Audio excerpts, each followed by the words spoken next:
Hello guys, in today's video we're going to see what happened next after Ichibei and Kiyurako heard an explosion to the Soul King Palace and a white figures is begun to emerge. So without further ado, let's start the video. Grimjo Jijirjakas, the white figure, reminiscent of a wild beast, glared at the monk and Kiyuraku with a sharp look in his eyes as he landed. But, did you punks really think that by sheathing your swords, I would retreat just like that? Although Grimjo still had his hand placed on his Zanpakuto, a small bala also known as hollow bullet struck the back of his head. When Grimjo turned around in response to the shock of something striking his head, there stood the female Aranker who turned up in the Soul Society at the same time as him, Neliel Tu Adelschwink. Her left hand, which appears to have just shot the bala, was pointed towards him. Neliel, why you picking fights at a time like this? Now that the Quincy king has met his demise, it is we who are the largest foreign body in Soul Society, you know. So what? If you're scared, then you might as well take that burden and escape through a Garganto at once. The one Grimjo had called a burden was another female Aranker who was being propped up on Neliel's left shoulder. Tyr Harrible, the Espada who held the same trest idol as Neliel.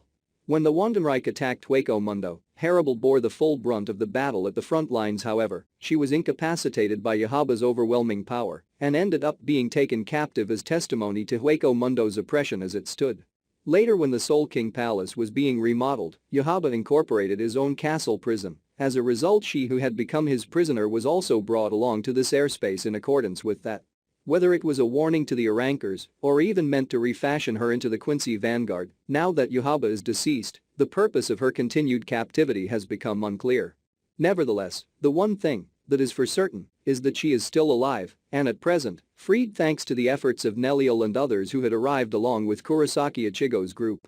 Although Neliel had actually rescued Harrible, the new ruler of Hueco Mundo, she harbored mixed feelings at the current state of affairs. Whilst feeling a sense of bewilderment at the fact that they who were once his subordinates were standing in this place ahead of Aizen who desired so much to reach the Soul King Palace, Neliel addresses Grimjo who was aiming his hostility at the Shinigami.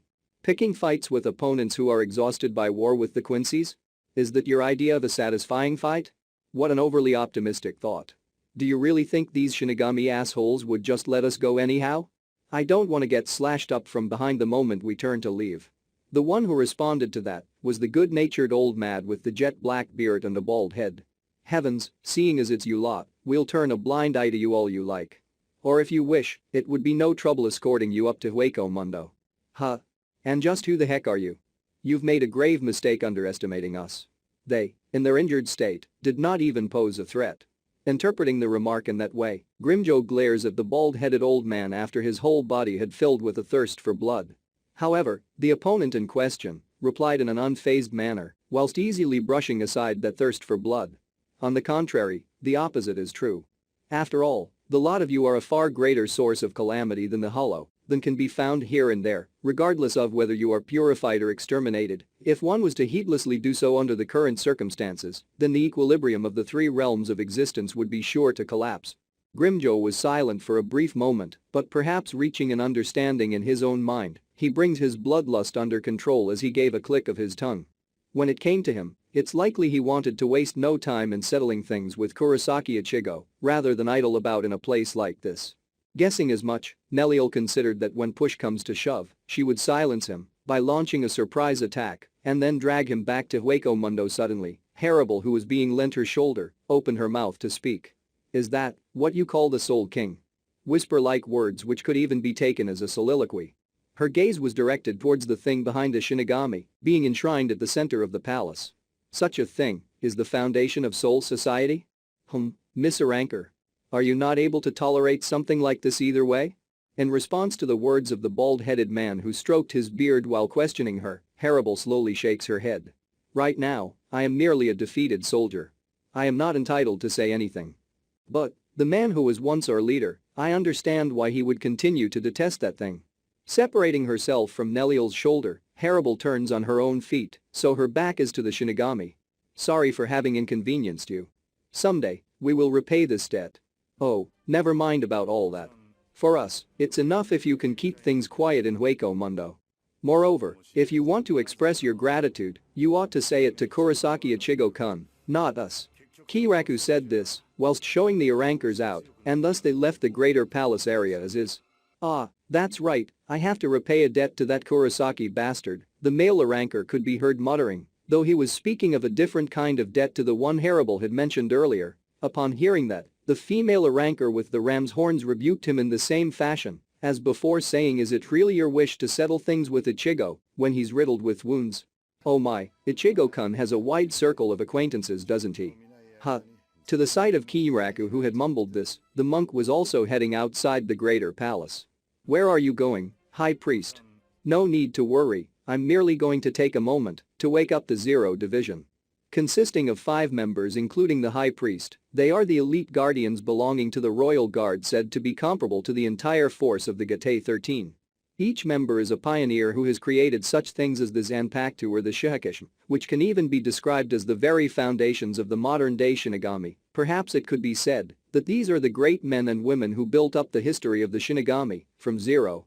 However, while making his way here, Kiraku had heard that the Zero Division, excluding the monk, had died by the hand of Yahaba and his subordinates. Kiraku felt a sense of puzzlement at the choice of words, that is wake up, but the answer soon came spilling out from the monk's mouth. It's not the case that our own flesh and blood was converted into the Ken just for show, you know? The spiritual pulse that surrounds the Zerobin rite in which all of us were given is almost fused with the individual Ryoku of each Squad Zero member. As long as the Zerobin Raiden are not completely destroyed, they can be revived to the point of being up and about again, if I call their names. In that case, it would have been truly inconvenient if Ichigo-kun was not victorious, don't you agree, High Priest? At one point, the Soul King Palace was reworked to Warworld by Yahaba. If Yahaba was alive and well, the last vestiges of the Soul King Palace would have disappeared before long, and with the exception of the monk, Squad Zero may have ended up quite literally annihilated. No matter, the Zero Division do not die so easily, I won't let them die. Such is their fate. Well, at any rate, I must have Letsu and the others work harder from now on. Speaking in an easygoing manner that was not dissimilar to Kiraku on normal days, the monk then paused for a brief moment, he stroked his beard several times, whilst raising his eyes to the sky of the Soul King Palace. Because there also seems to be a certain child who has taken advantage of this war to cause a little mischief. About 1 hour later in Soul King Palace, Nameya Oetsu had only just managed to return from the boundary of life and death thanks to the efforts of the monk. In a deeper underground level of the Huden, he was melodramatically tearing his hair out within a storehouse for swords which would usually exist at the bottom of the sea that extends around his Zero Raiden. What is projected into his eyes through a pair of glasses is a demolished iron door and the remains of cloth and Shimenawa rope which had been cut up into pieces. Under normal circumstances, there would have been a certain Zanpakuto sealed there. However, the seal had been pitilessly destroyed and the Zanpakuto in question had disappeared without a trace. After observing the state of affairs, a young girl who was standing to the side of Oetsu, Haichigashima Mera, a Zanpakuto spirit who is also one of Nameya's bodyguards, released a heavy sigh. So this is what happened while Master was beaten down after getting carried away with the excitement. Geez. This storehouse for swords is usually kept deep in the sea and is thus a difficult place to reach, but since it dried up when forging Kurosaki Ichigo's Zanpakuto, the floor of the sea was now widely exposed. We're in the middle of an emergency situation, and still these messy conditions just had to be piled on top, huh? Saying that, Oetsu corrected the position of his glasses as he eyed the surroundings. Several men were collapsed about the place, they were currently undergoing revival by all members of Oetsu's guard headed by Tanikawa Toki and Amino Nanomi. The ones who fell are those who were in charge of safeguarding the sword vault. After all, the sea became an open door after it dried up, and both I and Seifushi were out too, you know. Oetsu then narrows his eyes. The kind of emotion in his eyes is different to the time he had a confrontation with Yahaba and the others, they were enshrouded in a subdued anger. And most importantly, I'd never have guessed that some lowlife would take advantage of the emergency situation in Soul Society to pull off a heist. Among the Zanpakuto that had taken on a humanoid form, there were strange aspects to their injuries despite the fact that each one of them is relatively skilled. There were those who received burns, those who had parts of their bodies frozen, those who continued to convulse as if they had been electrocuted, those who appear to have been exposed to poison, those who had holes pierced all over their bodies, and even those who seemed to have had their limbs crushed with a blunt instrument. Watching the guards who were covered in a number of unique sword wounds that can only be caused by Zanpakuto, Mera clicks her tongue. Damn, just how many people did it take to pull off a stunt like this? If they have such military force, then they should have sent them our way to assist in the war. Then, one of Zanpakuto who had regained his consciousness shook his head at Mera's words. It's not like that, hey, are you okay? It's not like that you say? What do you mean?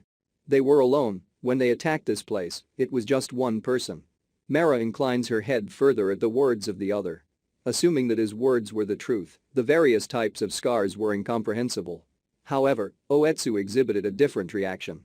Narrowing his eyes behind his tinted glasses in a smiling expression, Oetsu spread both arms apart and gave a firm nod, as if to say he was completely satisfied.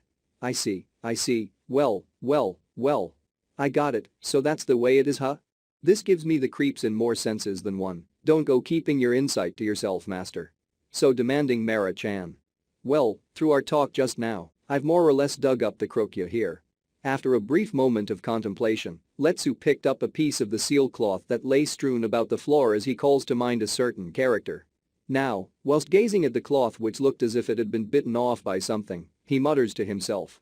No sword should be handled by small fry, but a Kamakitamoe ain't a sword that can be handled by small fry in the first place.